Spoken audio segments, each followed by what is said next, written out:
સંતોનું ચરિત્ર આ દેશના તત્વચિંતકોએ ત્રણ જીવોની સાથે સરખાવ્યા છે. માછલીની સાથે, કાચબીની સાથે અને મરઘીની સાથે. માછલી રહે છે જળમાં, પણ એના ઈંડા એ સ્થળ ઉપર મૂકે. પછી થોડી થોડી વારે સહેજ બહાર આવીને જોઈ લે મારા ઈંડા સુરક્ષિત છે. તો માછલી થોડી થોડી વારે બહાર આવે ને એની દ્રષ્ટિથી ઈંડા સેવાઈ જાય. એમ અમુક સંતો એવા હોય કે માત્ર ને માત્ર સાધકના ઉપર દ્રષ્ટિ પડે અને પૂર્વનો આત્મા જાગી જાય.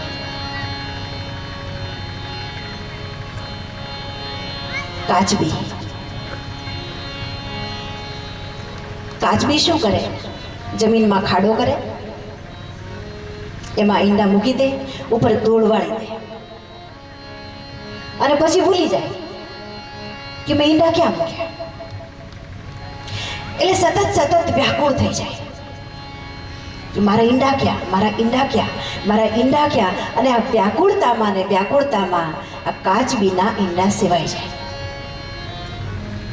તો કોઈ સંત સાધકનું પણ ભજન કરતો હોય. આ કોણે કર્યું? રામકૃષ્ણ પરમહંસજી.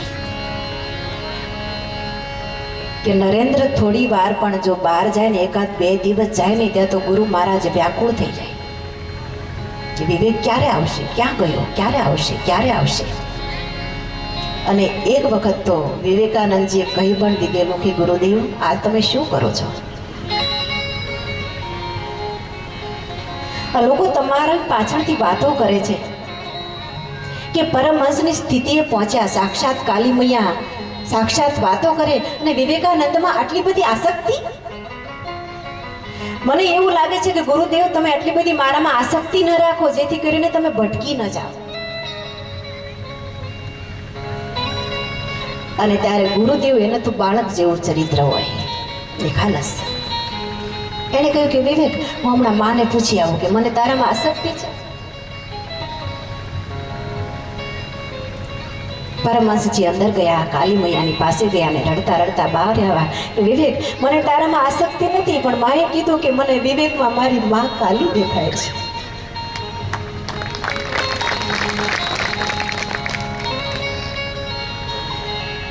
તો સાધકનું ચિંતન,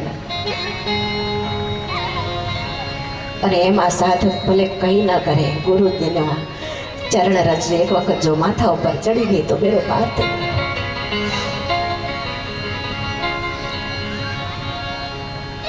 મરઘી ઈંડા મૂકે, એની ઉપર પાંખો ફેલાવીને બેસી જાય અને મરઘીના સ્પર્શથી ઈંડા સેવાઈ જાય. તો કોઈ સંતનો માત્ર ને માત્ર જો સ્પર્શ થઈ ગયો ને તો બેડો પાર થઈ ગયો. આ કોને થયું?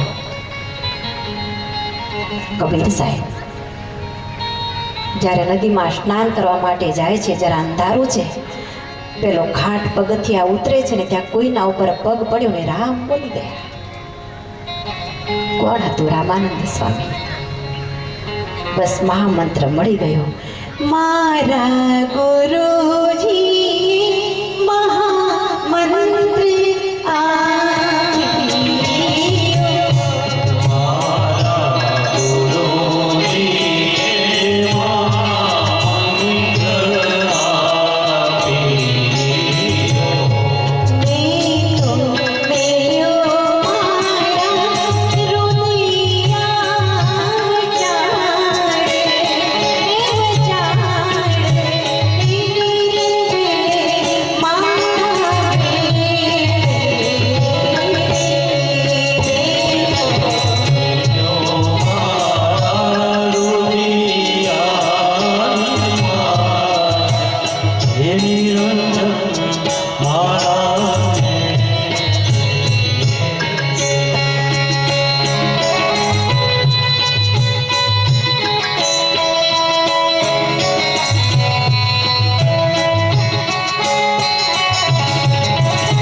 પ્રયાગરાજમાં દક્ષિણ દિશામાં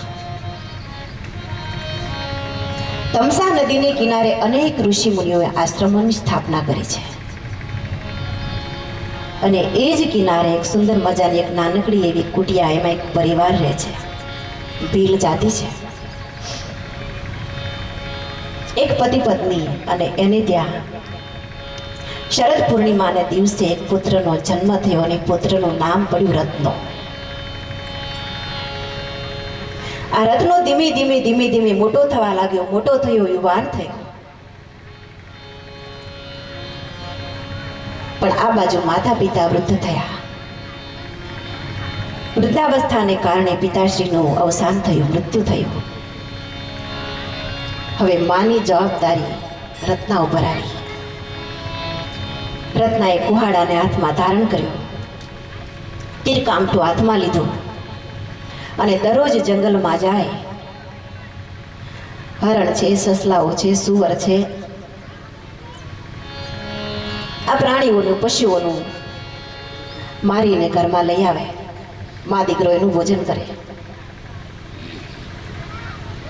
દરરોજ આવી રીતે મા દીકરાનું ગુજરાન ચાલે. એમાં એક દિવસ એવું બન્યું કે રત્નાએ એક હરણ બાળને માર્યો. જેવું તીર લાગ્યું એટલે હરણ બાળ મરી તો ગયો. એને ઉઠાવીને ઘરમાં લાવ્યો, એની માને આપ્યો હરણ બાળ. પણ આ મરી ગયો તો છતાં એની આંખો ખુલ્લી હતી હરણ બાળ.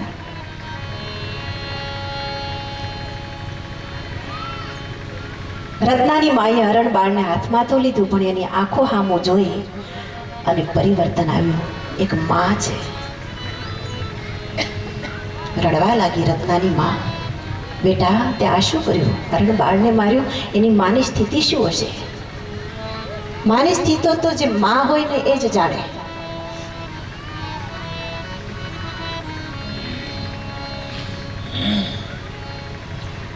અને ત્યારથી એમ કહેવાય છે કે રત્નાની માને આજે હિંસક પશુઓ,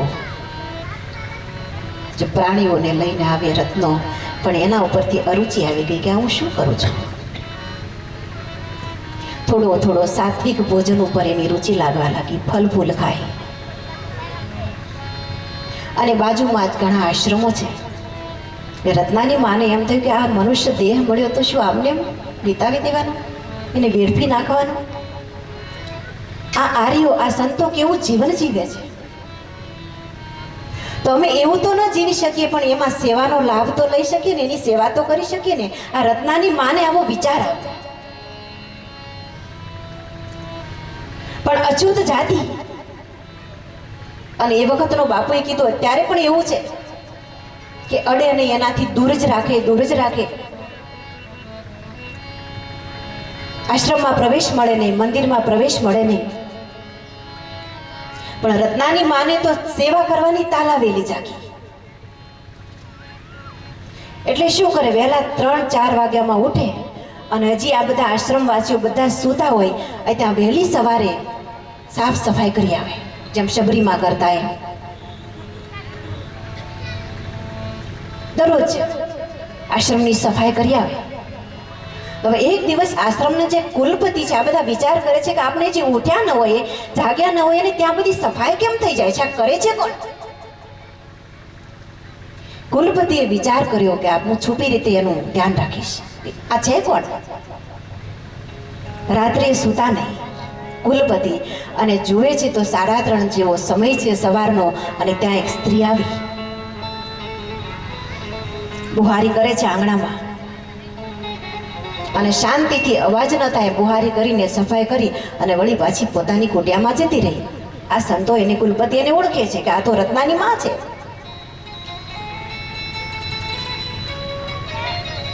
અને પછી તો રત્નાની માનું જે ચરિત્ર જોઈ, એની સેવા જોઈ, અને આ કુલપતિએ રત્નાની માને આશ્રમમાં સેવા કરવાની અનુમતિ આપી. કોઈ કે માં તો આશ્રમમાં ચડે ચોકે આવી શકે છે, તારે કોઈ છુપાવવાની જરૂર નથી, આ તું સેવા કરી શકે છે બિંદાસ. અને પછી તો રત્નાની માં દરરોજ આશ્રમમાં સેવા કરવા માટે જાય. પેલી જે હિંસા કરીને રત્નો આવતો, પણ એ પછી ખાતી નહીં માં. ફલ ફૂલ ખાઈ લે. એક દિવસ એવું બન્યું કે આશ્રમમાં એક મોટો યજ્ઞ કરવાની તૈયારી. હવે વર્ષા ઋતુ નજીક આવી છે એટલે કુલપતિએ અને આચાર્યોએ બધાએ વિચાર કર્યો કે આપણે યજ્ઞ કાર્ય થોડા સમયમાં એને સંપન્ન કરવાનું છે, તો આજુબાજુમાં જે આશ્રમો છે એ બધાને નિમંત્રણ પત્રિકા પહોંચાડવાની હોય. તો આટલા સમયમાં કોણ પહોંચાડી શકે? થોડા સમયમાં બધું કામ પતાવવાનું છે. રત્નાની માં દરરોજ સેવા કરવા માટે આવે છે એટલે રત્નાની માએ કહ્યું કે મહાત્મન, જો તમને વાંધો ન હોય તો મારો રત્નો આ કામ કરી શકશે. કુલપતિ કહ્યું કે કઈ વાંધો નહીં, તારો પુત્ર કરે તો, કેમ કે મારા શિષ્યોમાં આ કોઈ કામ કરી શકે એવું મને લાગતું નથી એટલા દિવસમાં આટલી નિમંત્રણ પત્રિકાઓ પહોંચાડવી. રત્નાને બોલાવ્યો. કુલપતિ કહ્યું કે બેટા પુત્ર, તું કામ કરી શકીશ? આ નિમંત્રણ પત્રિકાના બીડાઓ બનાવ્યા છે તો એક આશ્રમ જા અને એ પણ વિશ્રામ લીધા વગર કરીશ ને ત્યારે થશે. રામ કાજ કે હે બિનો મોહી કહા વિશ્રામ, હનુમાનજી મહારાજે કહેલું સુંદરકાંડમાં.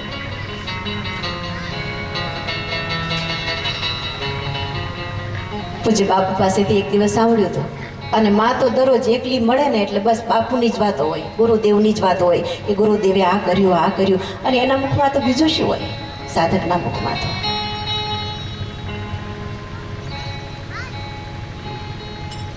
કે પૂજ્ય સેવાનંદ ગિરિજી બાપુ જ્યારે એમના ગુરુદેવના સાનિધ્યમાં હતા ત્યારે એ સમયમાં ભક્તો સેવકો જે કોઈ આવે બાપુને ક્યારે બેઠેલા નથી જોયા કે સૂતેલા નથી જોયા. આમને આ પદ મળતું નથી. તો પેલા કુલપતિ રત્નાને કહે છે કે બેટા રત્ના, તું આ કામ કરી શકીશ? એમાં આરામ જરીકે નહીં ચાલે. ત્યારે રત્નો પણ એની માં કોણ છે? આ જાતિ પણ છોડી અજાતિ ઈચ્છાઓ, એની જાત સાથે કોઈ લેના દેના નથી. રત્નાએ કહ્યું કે હા બાપુ, હું કરી શકીશ. પત્રિકાઓ આવી. હવે ભણ્યો તો છે નહીં રત્ન, એટલે કેવી રીતે કઈ આશ્રમમાં જાઉં? કહ્યું કે આગળના પહેલા આશ્રમમાં જજે ને ત્યાં ઉપરનું બધું એડ્રેસ લખ્યું હોય એટલે તું કહીશ કે મને બીજો આશ્રમ બતાવ, એટલે તને ત્યાંથી બતાવશે, ત્યાં આગળ જશે ત્યાંથી બતાવશે. આમ તારે કામ પૂરું કરવાનું છે. રત્નાએ કહ્યું કે બાપુ આ કામ તો હું કરી શકીશ, પણ કહ્યું એટલે કહ્યું કે બેટા શું ચિંતા છે કે? તો કે હા બાપુ, 3 દિવસથી મારી માં બીમાર પડી છે.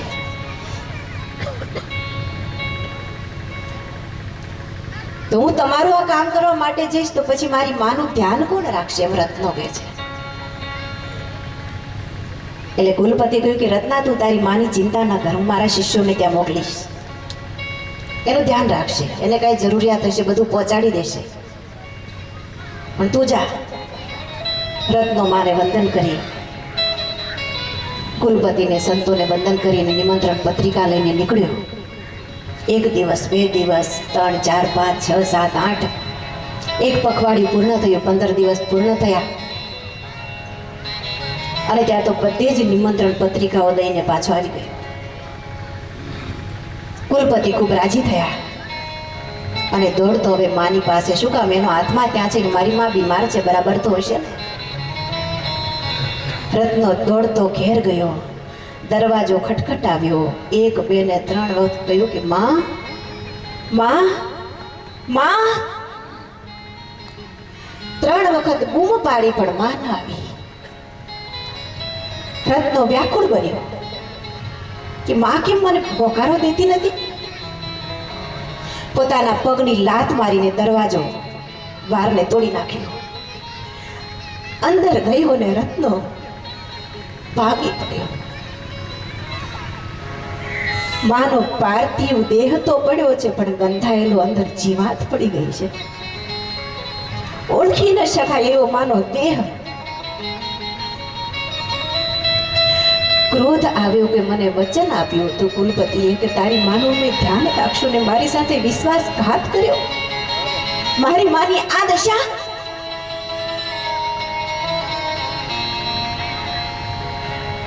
ભયંકર રૂપ ધારણ કર્યું. હાથમાં કુહાડો લીધો અને સીધો જ દોડતો આશ્રમમાં આવ્યો. આવીને સીધો જ કુલપતિના જટાના વાળ પકડ્યા. તે મને આ વચન આપ્યું હતું, મારી માને તું હાચવીશ એમ કહીને મારી માં મરી ગઈ, જીવડા પડ્યા ત્યાં સુધી કોઈ સંભાળ ના લીધી. જેમ પરશુરામે કેમ પોતાની ફરસુ વડે પેલા ક્ષત્રિયોની કતલ કરવા માંડ્યા, એમ રત્નો એક પછી એક ઋષિની કતલ કરવા માંડ્યો. ધડથી પુસ્તક જુદા, જે હાથમાં આવ્યો નથી ને ગયો નથી.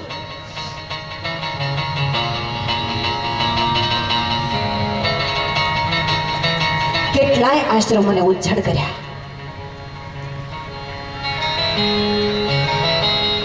અને ત્યાં દેવર્ષિ નારદ રત્નાના રસ્તામાં ઉભા રહી ગયા. હાથમાં કિરતાલ છે અને ભગવાન નારાયણનું નામ મુખમાં છે. શ્રીમન નારાયણી નારાયણ હરે હરે.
નારદજી આવીને ઉભા રહ્યા.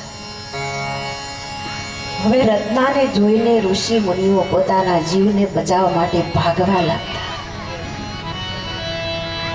અને એની જગ્યાએ દેવર્ષિ નારદ શાંત ચિત્તે નિર્ભીકપણે સામે ઊભા છે. પહેલા રત્નાએ પોતાની ફરશો ઉગાવી. હિંસક બન્યો છે કે કોઈ ઋષિ મુનિને બચવા જ ના દો. મારી માની આ સ્થિતિ.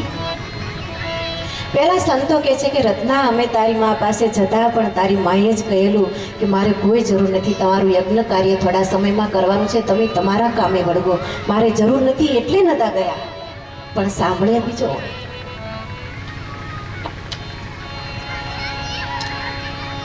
દેવર્ષિ નારદ સામે આવીને ઉભા રહ્યા. કહ્યું કે રત્ના, આટલી હિંસા? રત્નો કહે છે કે તને ખબર ન હોય હું કેમ હિંસક બન્યો છું. હું તને પણ મારી નાખીશ. નારદજીએ કહ્યું કે એક વખત મરવાનું જ છે બધાએ, એટલે મને મૃત્યુનો ભય નથી. પણ શું તું આટલા લોકોને તે માર્યા, આટલા સંતોને ઋષિ મુનિઓને માર્યા, તો શું તને શાંતિ મળી? તારા મનને શાંતિ મળી? શું તારી માને ગતિ મળી? તો કે ના, શાંતિ તો નથી મળતી, પણ વધારે ને વધારે બેચેની ઉત્પન્ન થાય છે. નારદજીએ કહ્યું કે રત્ના, તું ગમે તેટલી હિંસા કરીશ, ગમે તેટલા ઋષિ મુનિઓને મારીશ, પણ તારી મનની આગ, તારી ક્રોધની આગ એ બુઝાશે નહીં. અને અગ્નિથી કોઈ દિવસ અગ્નિ બુઝાય નહીં. અગ્નિને બુઝાવવા માટે તો પાણીની જરૂર પડે બેટા.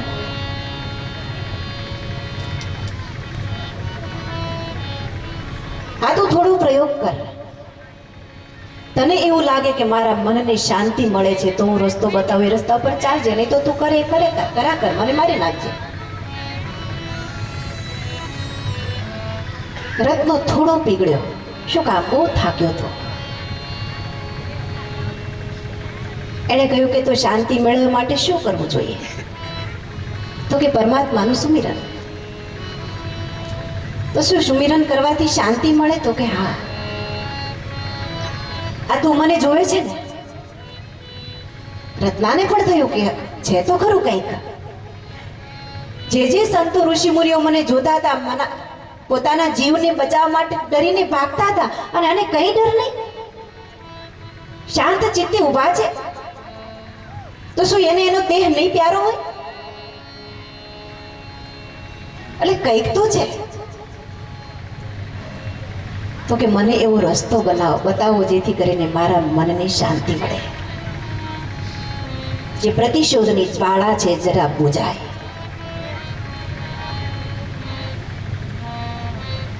ત્યારે દેવર્ષિ નારદ કહે છે કે રત્ના, તારે આંતરિક શાંતિ મેળવવા માટે તો તારે ભક્તિ રૂપી અને જ્ઞાન રૂપી, વૈરાગ્ય રૂપી ઈંધણની જરૂર પડશે.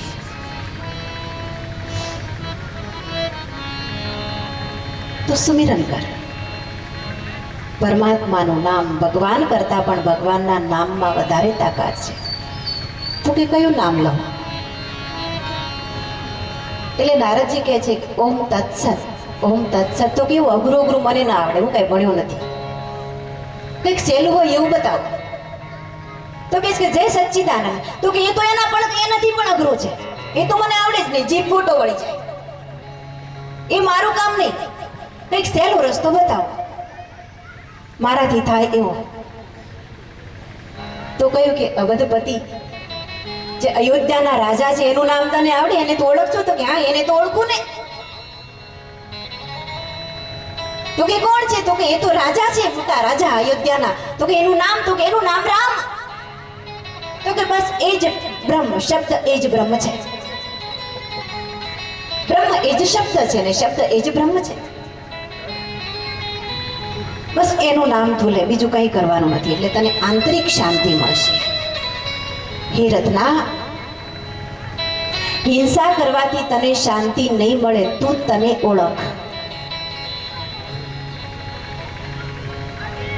તું રત્નો નથી, તું મનુષ્ય નથી, તું સ્ત્રી નથી, તું પુરુષ નથી, તું બ્રહ્મ છે. આ આંખ કોણ આપે? રત્ના, તું તને ઓળખ. જગતને ઓળખવાની જરૂર નથી, તું તને ઓળખ.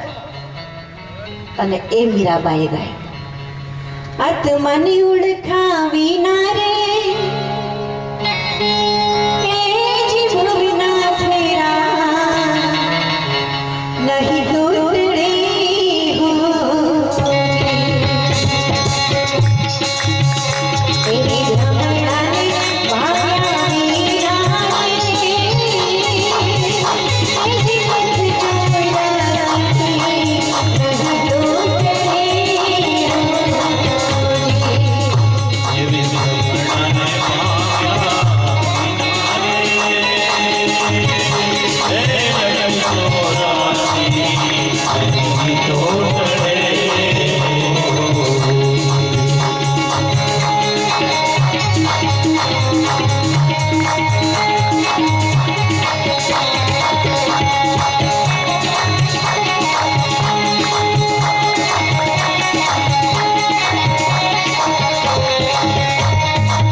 પોતાની ઓળખ. નારદજી તો મહામંત્ર આપીને ગયા. હવે રત્નો એટલો પાપી બનેલો હતો કે રામ રામ નહીં પણ ઉલટા જાપ જપે છે, મરા મરા મરા મરા. પણ પોતાના મનને એટલું કેન્દ્રિત કર્યું કે જે 7 ચક્રો છે એ પણ જાગૃત થવા લાગ્યા.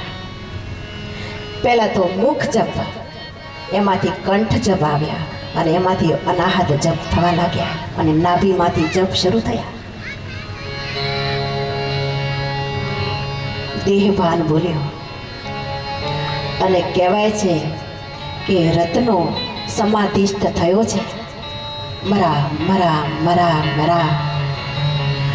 શરીર ઉપર રાફડા જામ્યા અને સંસ્કૃતમાં વાલ્મીક કહેવાય. રાફડાને વાલ્મીક કહેવાય. લોકો નીકળે છે, આ રત્નાને જોતા નથી પણ મોટો રાફડો જામ્યો છે, રાફડાને જોવે છે પણ એમાંથી કંઈક અવાજ આવે છે, કંઈક ધ્વનિ આવે છે. એટલે લોકોએ જાણ્યું કે અહીં કોઈ સંત છે, કોઈ ઋષિ તપ કરે છે. પણ કોણ ઋષિ છે તો ખબર છે નહીં. મોટો રાફડો છે, વાલ્મીક છે, એમાંથી એનું નામ પડી ગયું વાલ્મીકી ઋષિ. બધા કહેવા માંડ્યા કે વાલ્મીકી ઋષિ તપ કરે છે, વાલ્મીકી ઋષિ તપ કરે છે, વાલ્મીકી ઋષિ તપ કરે છે. રત્નામાંથી વાલ્મીકી બની ગયા. એક દિવસ દેવર્ષિ નારદ વળી પાછા ત્યાં આવ્યા. જોવે છે તો બરાબર ફલ પાકી ગયું છે. અને ફલ જ્યારે પાકે ને અને પછી એ જગતને સમર્પિત કરી દેવું જોઈએ. જે પોતાના ફલને ટાંકી રાખે ને એ જલ્દી નિર્મૂળ થઈ જાય, એ લાંબો સમય ટકી ન શકે. આપણે મૂંગફળી જોઈએ, સિંગ એ શું કરે છે, એના ફળને ઢાંકી દે છે. એટલે 2-4 મહિના તો માંડ રહે, ત્યાં તો એને મુખેડીને કાઢી નાખીએ આપણે. શું કામ? પોતાના ફલને છુપાવ્યા છે. પણ પેલી ચીકુ જોઈએ, આંબો જોઈએ, નાળિયેર જોઈએ, કેટલા વર્ષો અરે પેઢીઓ જતી રહે પણ એ પોતાના ફલને છુપાવતા નથી. પણ જ્યારે ફલ પાકી જાય ને એટલે જગતના માટે સમર્પિત, પોતાના સંતાનોને સમર્પિત કરી દે છે. એમ નારદજીએ વિચાર કર્યો કે હવે આ ફલ બરાબર પાકી ગયો છે એટલે હવે જગતને આની જરૂર છે. હાથમાં કીર્તાલ નારાયણ નારાયણ નારાયણ કરતા આવ્યા અને ત્યાં વાલ્મીક ઋષિની સમાધિ છૂટી પોતાના ગુરુ મહારાજ પધાર્યા. ગુરુ મહારાજના ચરણોમાં વંદન કર્યા. હે ગુરુદેવ, ખૂબ કૃપા કરી. હવે હું ખરેખર માનવ બન્યો. પહેલા તો પશુ હતો અને માનવ તો ગુરુ મહારાજ જ બનાવી શકે ને. હે ગુરુદેવ, આજ્ઞા કરો. ત્યારે ગુરુદેવ કહે છે દેવર્ષિ નારદ કે બેટા, વિદ્યા વગરનો તો મનુષ્ય આંધળો છે.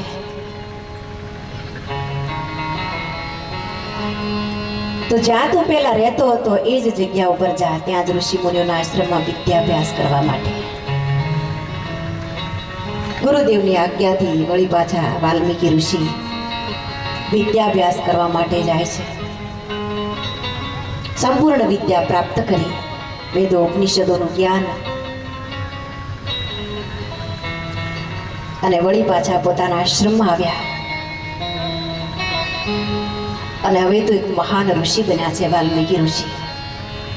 અને સૌ પ્રથમ પ્રયાગરાજમાં ભરદ્વાજ મુનિએ વાલ્મીકી ઋષિ પાસેથી દીક્ષા ગ્રહણ કરી. વાલ્મીકી ઋષિના પ્રથમ શિષ્ય ભરદ્વાજ મુનિ. અને પછી તો અનેક શિષ્યો આવ્યા, અનેક સાધકો આવ્યા વિદ્યાભ્યાસ કરવા માટે વાલ્મીકી મુનિ પાસે. બહુ વિશાળ આશ્રમ થઈ ગયો. નાનકડી કુટિયામાંથી વિશાળ આશ્રમ થયો છે. અને વળી પાછા નારદજી આવે છે એના પહેલા એક ઘટના ઘટે છે. વાલ્મીકી ઋષિ એક દિવસ સવારના પોરમાં તમસા નદીમાં સંધ્યા વંદન કરવા માટે ગયા. હાથમાં જળ લીધું, સૂર્યદેવને અર્ઘ્ય આપવા જાય છે. ત્યાં એક દ્રશ્ય જોયું કે એક વૃક્ષની ડાળી ઉપર બે પક્ષી બેઠા છે, ચાતક અને ચાતકી. પણ એક પારધી આવ્યો, પોતાનો તીર છોટ્યું પારધીનું, અને પેલો ચાતક પક્ષી હતો જે નર, એના પેટમાં લાગ્યું અને પેટ વિંધાઈને પેલું તીર બહાર નીકળ્યું. ને આ દ્રશ્ય વાલ્મીકી ઋષિએ જોયું. પેલો પક્ષી ગુલાટ ખાઈને નીચે પડ્યો, પણ પેલી ચાતકી એના પતિના વિરહમાં જે તડપે છે, અને એ દ્રશ્ય જોયું ને વાલ્મીકી ઋષિનું હૃદય કકડી ગયું. અને જેવું હૃદય કકડ્યું અને એના મુખમાંથી એક શ્લોક નીકળ્યો, અને શ્લોક કયો હતો? માની શાદ પ્રતિષ્ઠા ત્વમગમઃ શાશ્વતી સમા યત ક્રૌંચ મિથુના કમવતી કામ મોહિત. હે પારધી, આ તે બહુ ખોટું કર્યું છે. તું ક્યારેય જીવનમાં સુખી નહીં થઈશ. તે દિવ્ય દાંપત્યને છૂટું પાડ્યું છે. અને એના મુખમાંથી જે વાણી પ્રવાહિત થવા લાગી, સૌ પ્રથમ અનુષ્ટુપ છંદ વાલ્મીકી ઋષિના મુખમાંથી નીકળ્યો. અનેક છંદો, અનેક પ્રકારના, પણ સૌ પ્રથમ અનુષ્ટુપ છંદ એ વાલ્મીકી ઋષિના મુખમાંથી નીકળ્યો. અને ત્યાં વળી પાછા નારદજી પધાર્યા. નારદજી આ સાંભળ્યું અને તરત જ માથા ઉપર હાથ મૂક્યો અને કહ્યું કે હે વાલ્મીકી, હવે તો તું આદિ કવિ બની ગયો અને જગતમાં પૂજ્ય બની ગયો. ગુરુ મહારાજની આજ્ઞાથી હવે તો તું મોટો ગ્રંથની રચના કર. અને વાલ્મીકી ઋષિએ રામચરિત માનસની રચના કરી અને વાલ્મીકી રામાયણ કહેવાયું. તો આ સંતનું સાનિધ્ય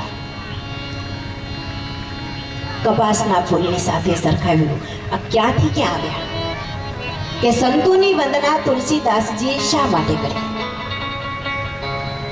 એક જડ જીવ હોવા છતાં, અધમ જીવ હોવા છતાં, હિંસક જીવ હોવા છતાં એના જીવનનું પણ પરિવર્તન કરે, એનું નામ સંત. અને પૂજ્ય બાપુએ આ વિસ્તારમાં એ કર્યું છે.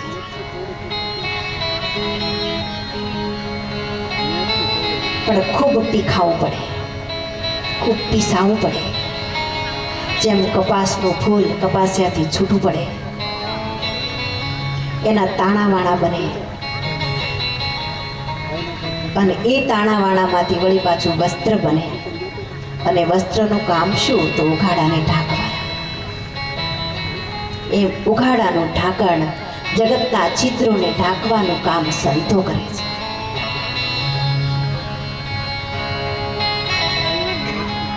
અને એટલે નરસિંહ મહેતાએ ગાયું, શાંતિ પમાડે એ સંત કહી, શાંતિ પમાડે એ સંત કહી, શાંતિ પમાડે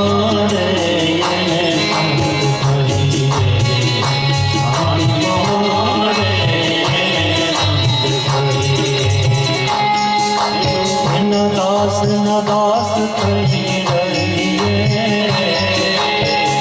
દાસ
તુલસીદાસજી મહારાજ પછી તો એક વ્યક્તિને જડ ચેતન જળથર નભચર રજનીચરોની પણ વંદના કરે છે.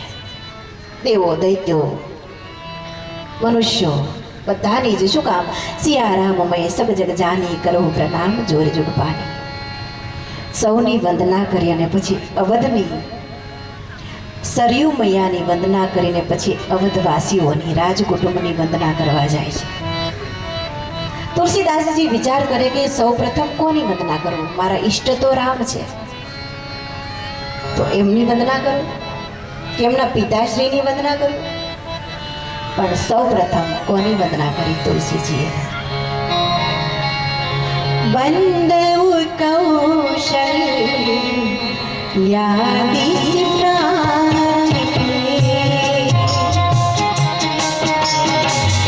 જય જય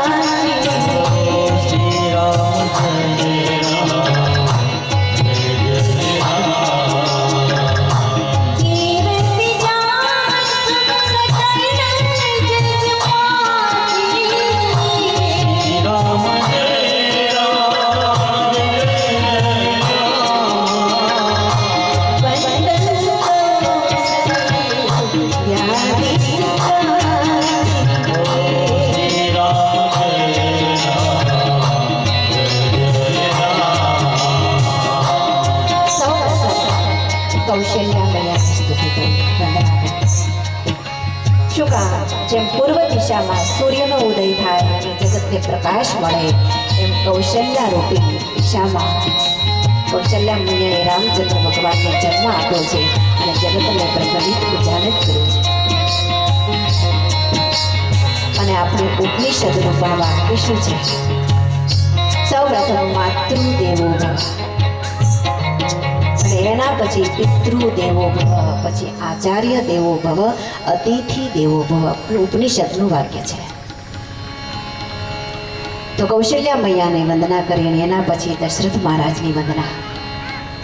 શું કામ? પોતાના ઈષ્ટદેવના પિતાશ્રી છે એટલે નહીં, પણ દશરથ મહારાજ પોતાના પુત્રના એટલે કે ભગવાન રામજીના વિરહમાં રામ રામ કહી રામ કહી રામ રામ કહી રામ તનુ પરિહરી રઘુબર વિરહ રામ ગયો સુરધા.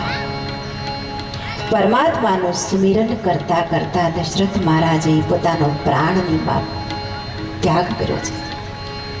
તો દશરથ મહારાજની વંદના કરી અને એના પછી જનક મહારાજના કુટુંબ પરિવારની વંદના કરવા જાય છે. પણ તુલસીદાસજી મહારાજ વિચાર કરે છે કે કોની વંદના કરું, કેમ વંદના કરું? આખી જ્ઞાની નગરી છે અને જનક મહારાજ તો વિદેહી પુરુષ કહેવાય કે પોતાના યોગને ભોગમાં છુપાવે, બહારથી ભોગી દેખાય પણ સંપૂર્ણ અંદરથી યોગી છે.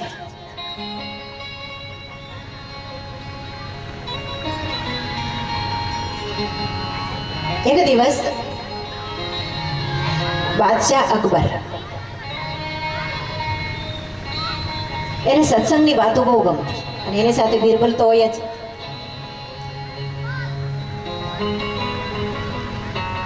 પંડિતોની સભા છે અને ભર સભામાં અકબરે પ્રશ્ન કર્યો કે મેં એવું સાંભળ્યું છે કે જનક મહારાજ વિદેહી પુરુષ કહેવાય છે,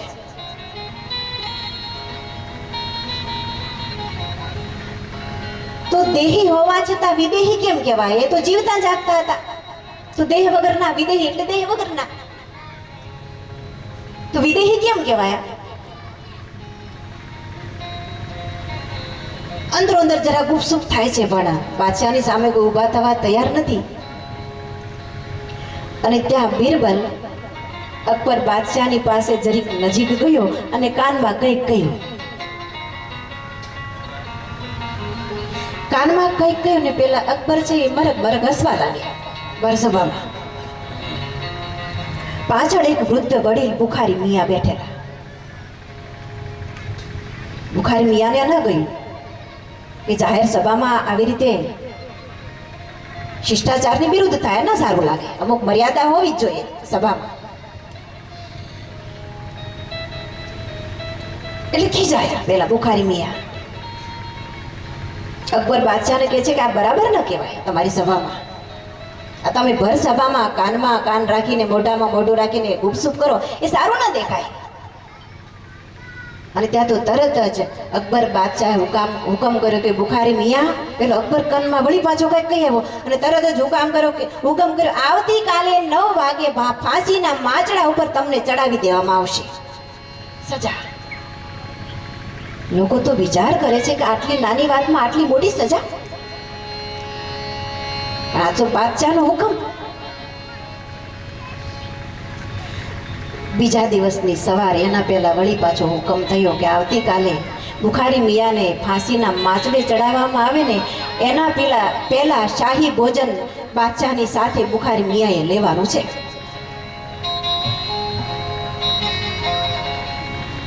સવાર પડ્યું પહેલાને તો આખી રાત મિયાજીને ઊંઘ નથી આવી.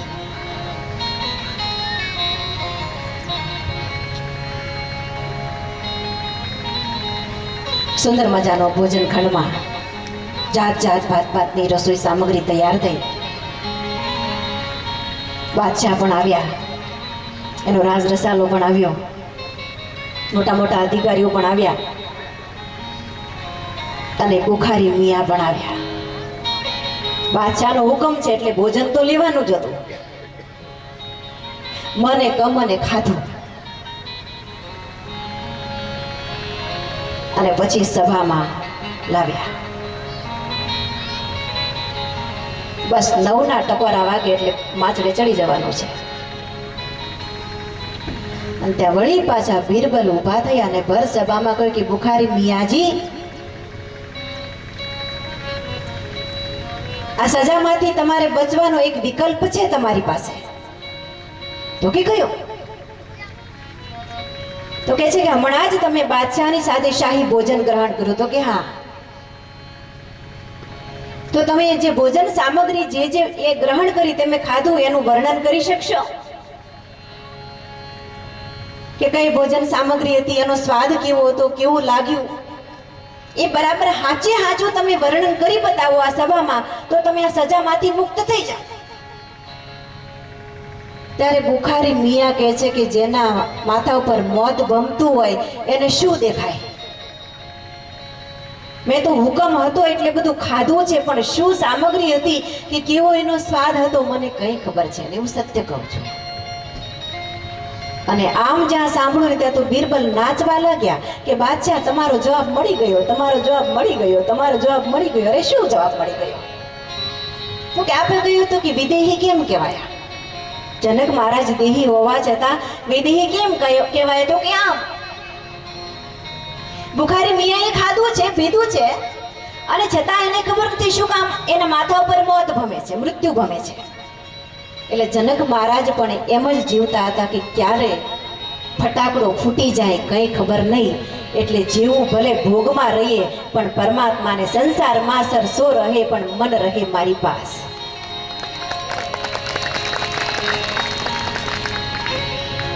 તો આવા વિદેહી પુરુષ છે.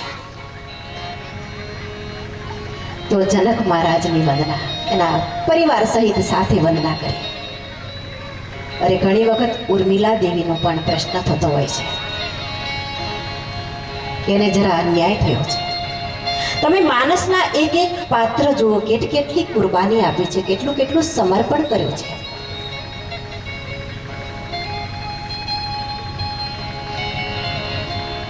જ્યારે રામ લખન જાનકી વનમાં જવાની તૈયારીમાં,